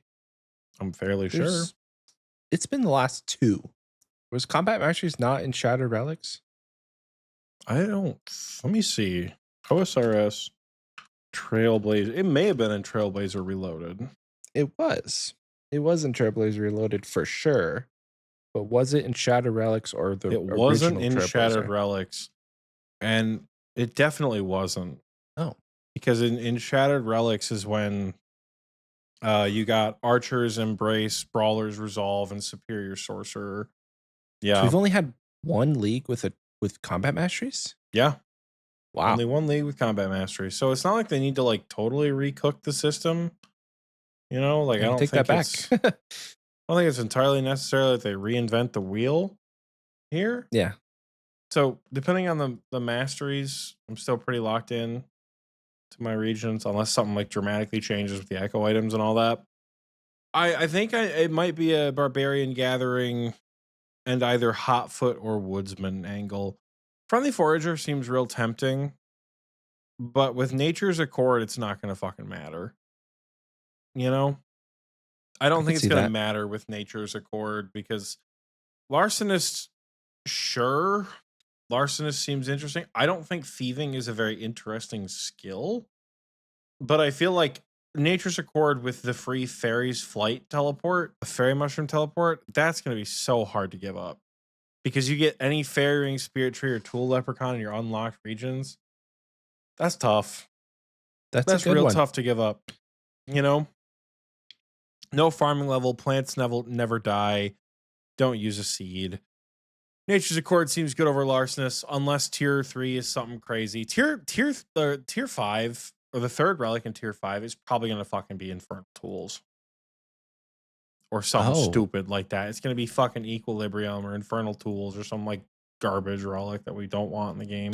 Um, but I suppose we'll see. I'm not trying to be pessimistic about it. Overly pessimistic about it anyways. A little pessimism never killed anybody. But tier 2 right now, we don't have the third tier 3 relic, not tier 2. The third tier 3 relic, it's probably going to be Evil Eye. If I was a betting man, it's probably an Evil Eye angle. I could seems be like a good wrong. choice. I could be wrong. As a PVMer, it could be an Evil Eye angle, you know? It's a But fun way to theorycraft getting around. yeah. The agility shortcut one seems like it could be super niche. But there's also a lot of agility shortcuts. So that also you could make an assumption that like, oh, it's going to be useless, but once you really stop and think about how many different agility shortcuts there are, I would have to Mm-hmm. see the other releases. You're going through what your choices are. I don't even know. I have no idea. Yeah. I don't know. So we'll see. Because for me, what's going to matter is the first 3 or 4, possibly 4 relics. Because it seems if you look up at the world map, it seems like we're unlocking with tasks completed and not points, which I don't know if that's how we did it in the last league. I don't remember. Yeah, It it looks like was last league it was based on points. points. This league it is based on tasks, which is interesting. Well, I guess we'll find out more. Yeah. And if we won't have an episode next week, unfortunately, to kind of go over everything we know up until that point. But Unless just know, unless, but just know we made some pretty banging choices. and check Michael out on the live stream. He'll be streaming live from VC. You could Yeah, be on join the our Discord. You could be on the Xpwaste podcast live stream if you join our voice chat on the day Leaks comes out and stream with the Michael from the Xpwaste podcast. That's me. What do you say we send these folks off to a break? Sounds like a good idea. Sounds like a fine idea, as a matter of fact. Well, as you contemplate your choices, the things you're going to do, watch this wonderful commercial and join us again after the break for more community focused content. See you soon. Greetings. My name? Well, my name is not important. What is important is that I am a fur trader. I own and operate the fur stall in the greatest city of all of Gillinor. Ardugni.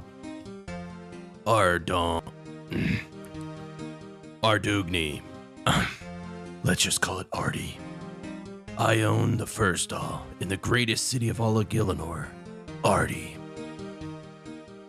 Whether you're looking for bear fur, wolf fur, or an assortment of other furs which I don't keep in stock, I've got you covered. Hold on. Can you stop running on my stall? Every day, it's the same thing.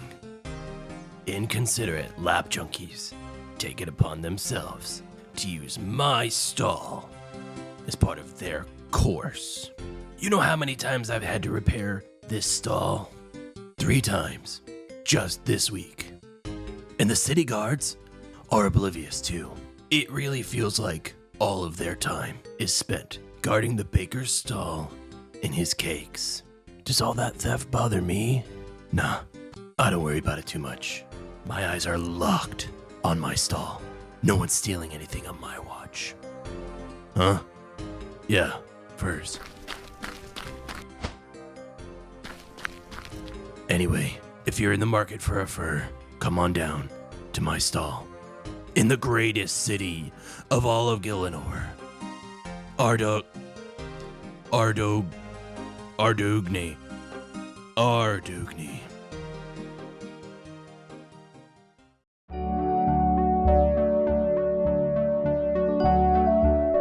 Welcome back. Hope you enjoyed that commercial break because I know that I sure did. Definitely didn't take me 3 times to get that.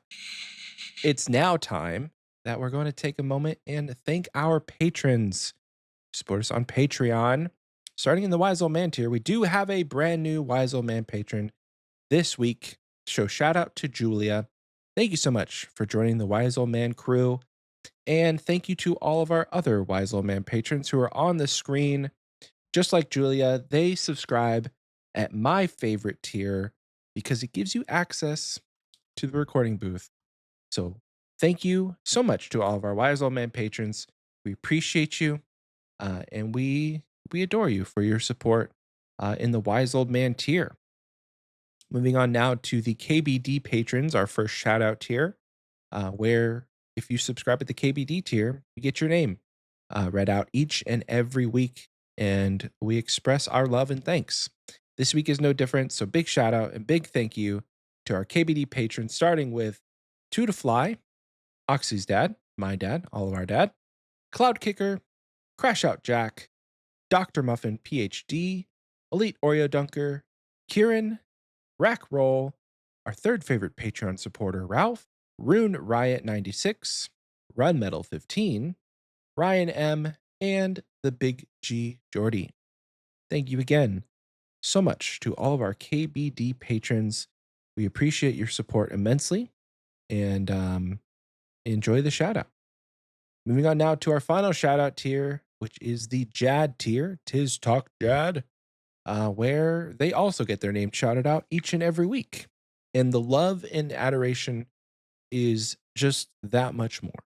So, big shout out and big thank you to our Jad tier patrons, starting with Franz Skyway, Kyrandia, Mithril Fork, Petite River, and Soggy Waffles. You guys are all amazing, and we appreciate you so very much. If you would like to join these folks in supporting the show, you can go to patreon.com/xpwaste. The link will be in the description, and you can choose a tier for whatever fits your budget, I guess.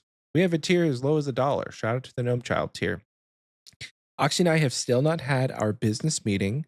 So as of recording, there is still a Party Pete tier with the same benefit that it has been, except for we're not sure how much longer that will survive or what that will look like in the future. So stay tuned for, I guess, an update on that at some point. But right now, again, you can head on over to patreon.com/Xpwaste and check that out. Shifting gears a bit to our community question, where 2 weeks ago we asked you the question: give us your best, in parentheses, or worst, relic ideas. I'm actually going to start on YouTube this week. We're gonna change it up just a little bit. We only have 3 here on YouTube. So starting out with Austin, they gave us a worst. So they said worst, no recall, gives an item that, when clicked, will teleport you to a random tile within any of the areas that you have unlocked. If the tile is in an inaccessible area, you're killed and you lose a random amount of spirit you lose a random amount of experience in your highest skill and you respawn in Yama's lair. Wow. I don't like that. That's an awful idea. You took the assignment very seriously. That's a terrible idea for a tile. Holy shit. Oh, they also gave us a best idea, so I had to expand the paragraph here, and they say totally the best, and the tile name is Salmonella Begone. You can now eat raw food for the full effect of its cooked variant. You can now drink unfinished potions for the full effect of all potions that use that unfinished potion ingredient. You will automatically eat raw food in your inventory if your hit points hit a designated threshold. You will automatically drink unfinished potions in your inventory when your active potion effect expires. You receive 5 times hit points, strength, and cooking experience, and you are immune to disease, poison, and venom. That's actually really good. I like that a lot. I specifically because I do think that you should be able to eat raw food for less health in this game, That's specifically in the Minecraft gauntlet. brain talking. Specifically in the gauntlet, because I know Mhm. it would mess with speed runs and what have you, but I'm just tired of getting to the end and not having enough time to cook my food and going in with like, a full inventory of uncooked food is annoying. So There is an answer to that. get better, I Get guess. better. Yep. Get good. Prep faster. That's the best advice I can give you. Prep faster, King. Moving on, Spencer says, make a relic that changes the entire combat system to EOC. That's a choice. He said the Okay. worst. He said the worst. And Remac with a classic hardcore response. Make a relic that gives you 1 life or your account gets deleted, but you get 1000% loot chance. So all risk, all reward. I kind of like that. That would be an interesting take on hardcores, especially since it gets deleted. I think actually no, I don't like that. Take it off the table. Moving on now to our Spotify replies. Starting with the top here, we've got Otis, who says, my relic would be a high alch for an entire stack of items for 1 rune charge. I don't know if it would work in the main game or not, but I could see it. It would have to require 99 magic and cost the same amount of runes if alched individually. Absolutely broken if that came to the main game, by the way, but I could see it for a league. Like, who wants to spend their entire afternoon alching, albeit automatic? It's still incredibly slow. So just give us the ability to alch everything. Next up, Travis says, Infernal Woodcutting Relic. You are given the Infernal Saw Axe, which is equal to the Crystal Axe, and when used to cut a tree, it yields charred planks that grant full fire making XP for that level, and you use charred planks to build furniture. The furniture grants full construction XP, then automatically falls apart, thus removing the need to manually remove construction things that you've built during your construction training. That's pretty good. That's a pretty good That's relic right there. That's a good take on something that would like never make it to the main game, but could be like really fun in a league. Next up, T-Man says, World Traveler. It unlocks 2 or more regions and all the quests in those regions. It would be the same tier as the transportation, so you would be forfeiting an easy transportation methods for more regions. I bet it's a good balance Interesting. for it, at least. Yeah. Although, I don't know, like having 4 regions over not being able to teleport more places, I feel like that's a no-brainer. The problem is that's how you win the league. Like that's how you Yeah. get first place in the league overall. You know? Yeah. I mean, it's easier. Like it's a much. It's going to be a lot more points. So you play less, I guess, Mm-hmm. but you'd have a lot more content. I don't know. Moving on. Gert says, "Mini Underworld, a twist on Pocket Kingdom from previous league. Yama's servants will passively gather unique and rare resources such as Oathplate shards, Infernal Shale, Sunfire splinters. Instead Mm, of a coffer you'd fill with GP, you'd use bones and ashes." that's an interesting take. I do like that. Mini Underworld. I would pick that. Oh That would be yeah, really cool. that'd be a lot of fun. Next up, Fizzman15 says, "Give us a relic called Bet You Wish You Were There, which lets you teleport to any region you haven't unlocked and run around and see other players, but you can't interact with anything. It would be as if you were like a ghost." Huh. I could see like that being fun for about 2 minutes. And Yeah. then you're Here's like, no why didn't I perks, but you can see your friends get a bunch of cool drops. hey, I can That's follow you through chambers, but I can't mm, do anything. yeah. League 6 Cuck Chair Relic Edition. What the fuck? He did say bad. And let So, me I tell mean, you, it's we did say bad. bad. Yeah. Next up, Melvin Man says Rotten Pizza Relic. Yama has infused his favorite food with a stolen Jmod power. The rotten pizza, when eaten, gives players the ability to no clip, allowing them to freely move through any obstacles such as walls, barriers, scenery, and water. That's kind of broken.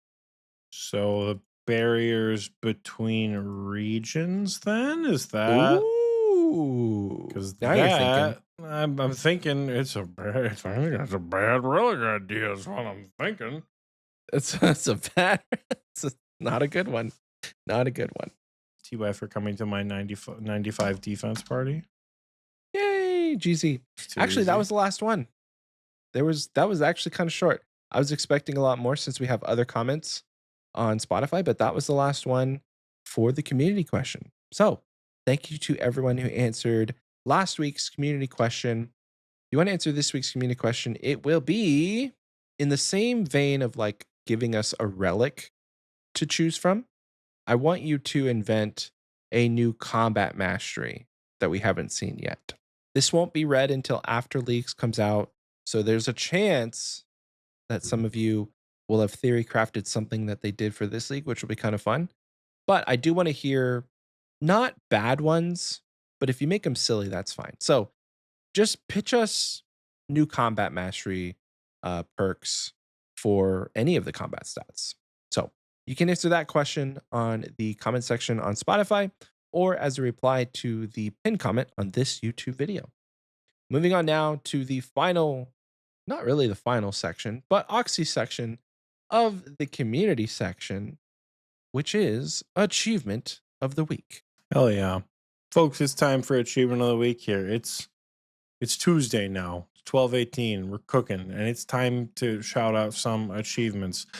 We've got some cool ones in every category this week. We're going to start off with skilling, kicking things off for these last few weeks. Dice has achieved 99 strength.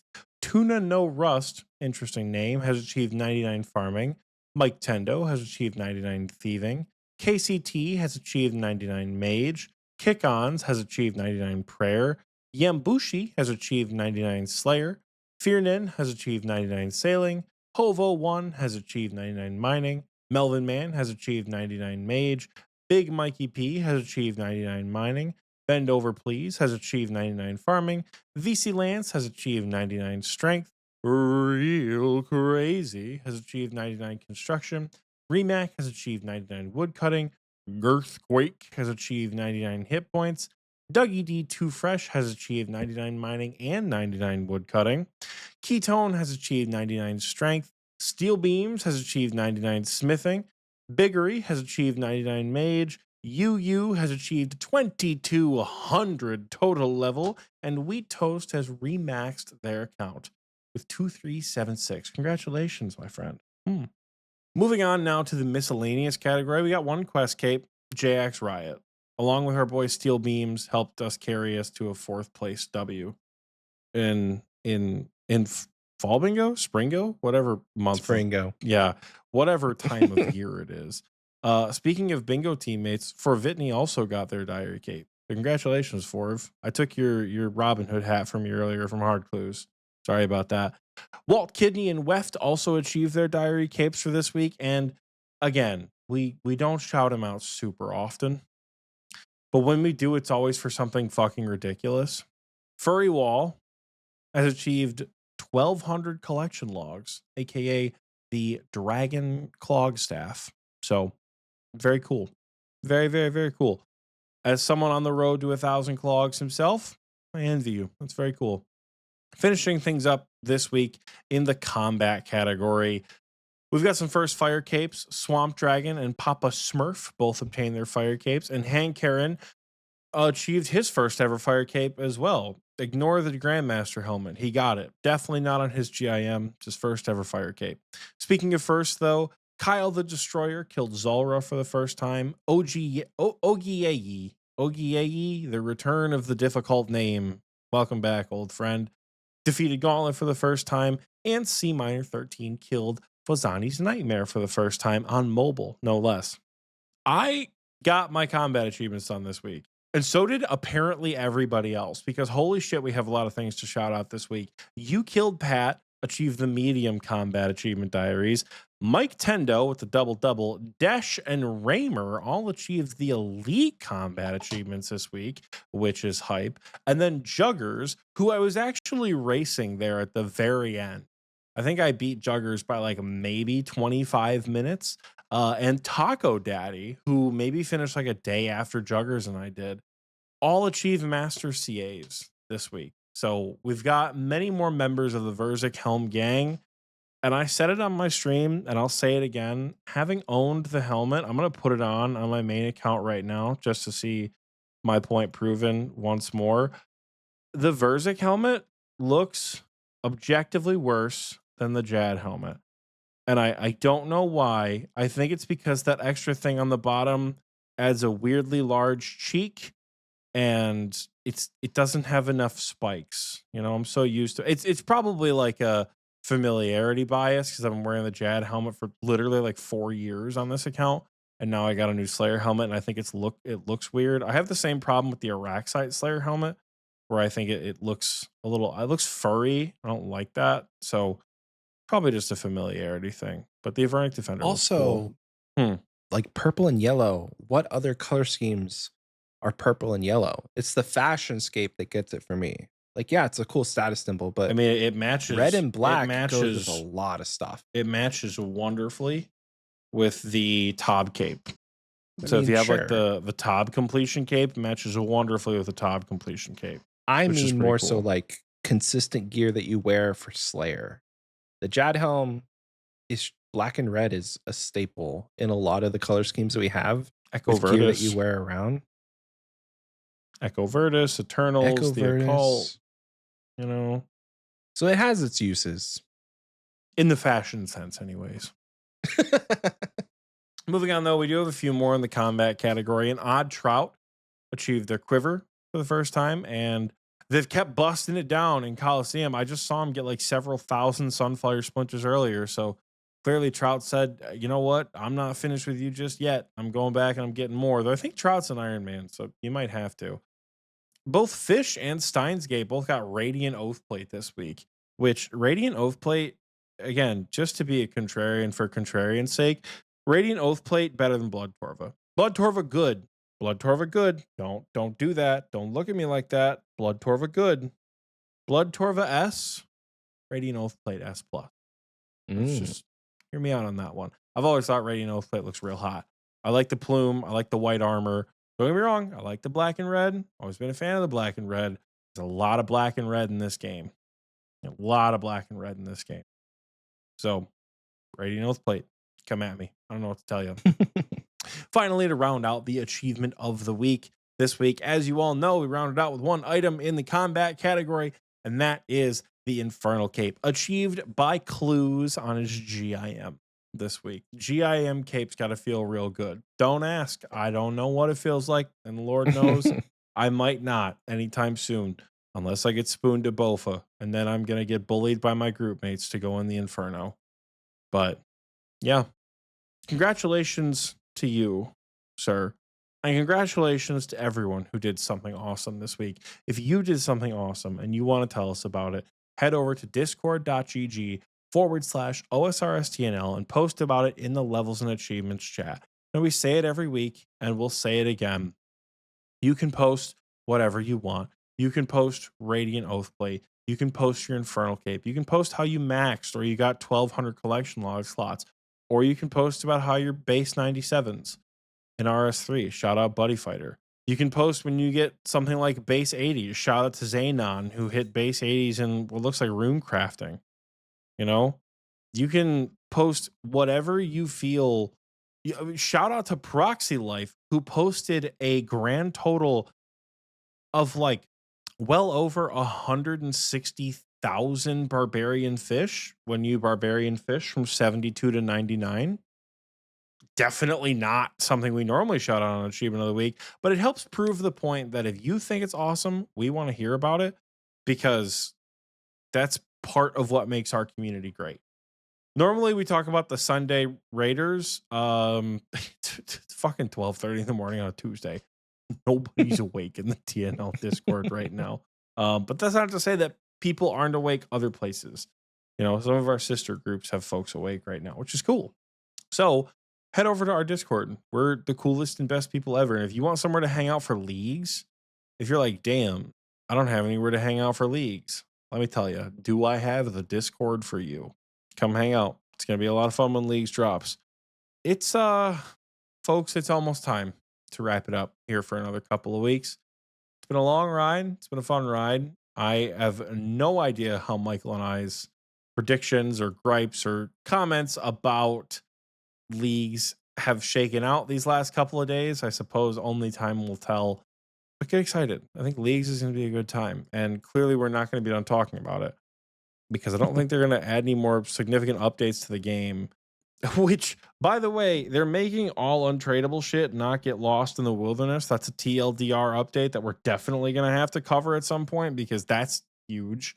But anyways, we'll get to that. Before we wrap things up, though, one last thing we got to do. Michael, my friend, do you have a fun question for us this week? I got one. And it comes from Noel in our Fun Questions channel on Discord. He asked 2 questions, and we might get to the first one at some point. But I really vibed with the second question here. And there's a blurb, and then the question, I'll read the blurb. So you're tasked with making the game feel more alive. For instance, there are hundreds of shops all around the game, except 90% of them are always sold out of stuff, and nobody is stocking these shops because the expectation was that players would do it. I would propose a change to have NPCs establish the gathering part of shops and stock the shops over time, even the items that never come back into stock. This represents a growing economy and chances to get items that never were attainable in the past. So the question is, Oxie, what's a change you would make to make OSRS feel like the environment and society are more alive and interactive? Environment and society feel like 2 different entities. The first thing that I would add is to build off of Null's point about trading is I would establish trade routes. I would establish trade routes between the different cities and the different regions, perhaps cross-regionally, transcontinentally between Zaya and Mistel and things like that. And I would make it a combination thieving minigame and combination combat minigame. So it's thieving or combat. You pick one of the 2. And it sounds like those shitty YouTube ads. You can either raid the caravan or you can guard it. You can choose to protect it, right? And think of like temple trekking, but slightly more fun version of the minigame where you come across random encounters and you can either defend these trade caravans through dangerous regions for more rewards or perhaps a split of what they have, or you can steal from the caravans. You know, you can betray them. You can get to their very last stop and then be like, all right, here's my Temecan shadow. I will nuke this cart. Give me all your items. You know, like Yeah. you maybe you would do something like that. I think that would be interesting from a gameplay perspective. Maybe not long term fun. Maybe just like a mini game. You know, think of it like it doesn't have like any super positive benefits. It's not like an 8-hour grind to get something. Just like it's a fucking mini game. You know, it's good, easy beginner money, perhaps. Maybe it Yeah. scales. Yeah. Who knows? Maybe you can make it scale with your level. And then I think you can kind of bolster that piece of like people are in the environment by showing the trade routes in motion. You know, like there's a bunch of roads in old school that to scale do not make any sense, Right. but you could put like carts traveling or people traveling with like boxes and things like that. Like that could be a fun little detail. You know, like we have the merchant ships and sailing. I think what they did with sailing, where they added all the NPC ships that float around the water, that's a really cool touch. Yeah. Even when your boat gets absolutely crushed by the merchant ship in that little area by like Catherby, it's funny and it adds a lot of like life into the game. I think it's a lot of fun. As Yeah. far as environment is concerned, I think it opens up a new farming slash hunter slash potentially slayer mini game where via sailing you discover a new desolate island that is kind of large, and you are tasked with basically repopulating it. And you can repopulate it kind of in the way of a play your own farm, where you can choose what plants and animals you put on it. You know, you have like 4 different plants and 3 different animals that provide you with a certain set Mm. of resources. You can choose from like 10 plants and 8 animals or something like that that give you just various resources that could be useful. You know, oh, look, we put fucking moles in and they're digging up all the gems. So you get free gems. Think of it like managing miscellanea, but different slightly. Mhm. And perhaps there's Mhm. a different input. Perhaps it's like, maybe it's not a GP input. Maybe I mean GP input makes the most sense, but like maybe you have to do something else. Maybe there's a different input that like offsets the cost of just like sticking raw GP in a coffer and waiting, you know? And like Yeah. as you progress, you unlock more things on the island.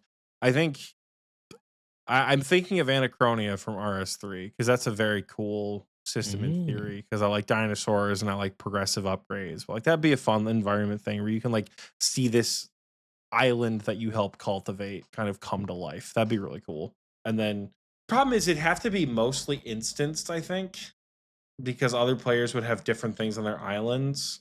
Unless Yeah. you could make it so like players just see other shit. I don't know. I don't know. Yeah, I like the idea of like the repopulating where if you wanted like a chinchompa spot, then you'd have to catch chinchompas and maybe you'd have a rare chance to catch a special variant that you can then like keep in your inventory and then take to this island and release it. So that it's not something that's necessarily like, oh, you caught a chinchompa and you just let it free roam. There is sort of an RNG element to it because that's a lot of what this game is built off of. But that could be said for anything. Like 1 in 100 chance that a sapling that you watered will turn into this special variant that can live on this island. So it's not necessarily like super buyable. You still have to add a little bit of work. I don't know if that necessarily is what you're thinking, but kind of riffing off of that. For my answer, it's going to be kind of boring, but I think a lot of this game, especially in areas where there's not a lot of player activity, it can feel kind of dead. So, along the same lines as what they did with sailing, where they added NPCs who just roam around, they could do that in a lot more places. And in places where the players don't often go, but it's still a place that people like walk. The area that I'm thinking about is north of Sears Village, where you go see Fallow. That Mhm. area between Fallow and then you're walking up to Relica. Like that's a beautiful area. There's a bunch of trees. There's a little creek, but nobody really goes up there for any other reason other than to see Fallow. But what if you saw like NPCs who were woodcutting or NPCs who were just kind of walking around and you can interact with them. The cities Hmm. do it very well. The cities, they've got it covered. But other than The like, new cities do it very well. that's true. The Older old cities, but cities are like, just I other would feel than weird. Burthorpe, the old cities are just guards and unnamed NPCs for the most I would part. feel weird if they updated the old cities though, Yeah. because that's like, you don't really want to My touch, nostalgia. you don't want to touch what's already there.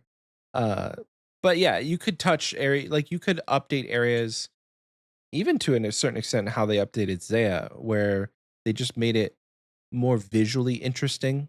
A lot of the newer updates have done that very well. But another aspect of that, I would love to see some NPCs pathing expanded. So for like 10 minutes, an update a couple weeks ago broke NPC pathing so that any basically anything could go outside of its wander range.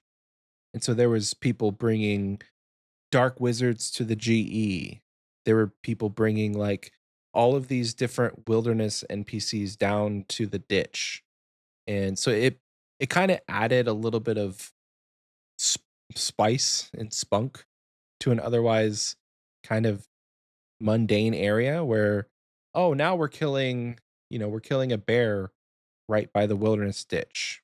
That's a very like niche example, but something to where if you just let the goblins wander more and they're not all in this tiny little spot, like maybe you see a goblin wander into the castle or whatever. Just make the wander ranges bigger so that these little pockets of certain NPCs and certain monsters are not as confined. It could just add life to an otherwise like desolate and kind of boring area. So that's kind of how I saw his question. What change would you make to RSRs to make the environment society feel more alive and interactive? Like they could just add, you know how they have like Cow Killer as a like an unplayable character?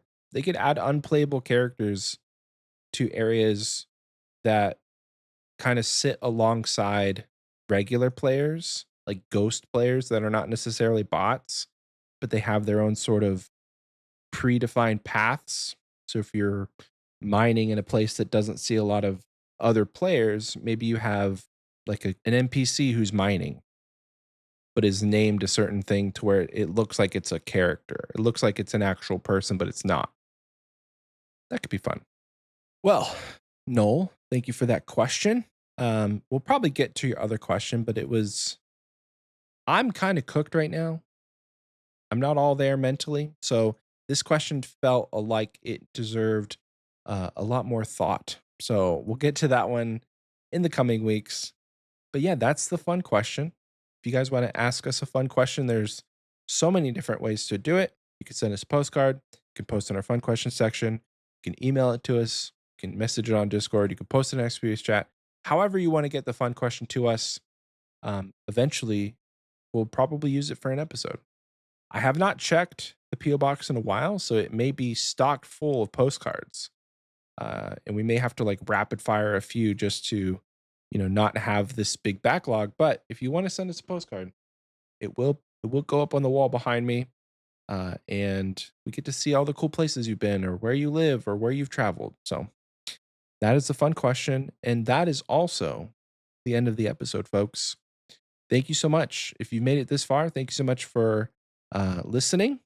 If you're new to Xpwaste and you want to find out more, we have all the links you could ever want. They're in the description. Check it out. We have a merch store that we don't talk about very much. Obviously, we have our Patreon. We have our links to our Discord. And the P.O. Box address is also in the description. So check that out if you haven't already. And we sincerely hope that you enjoy League.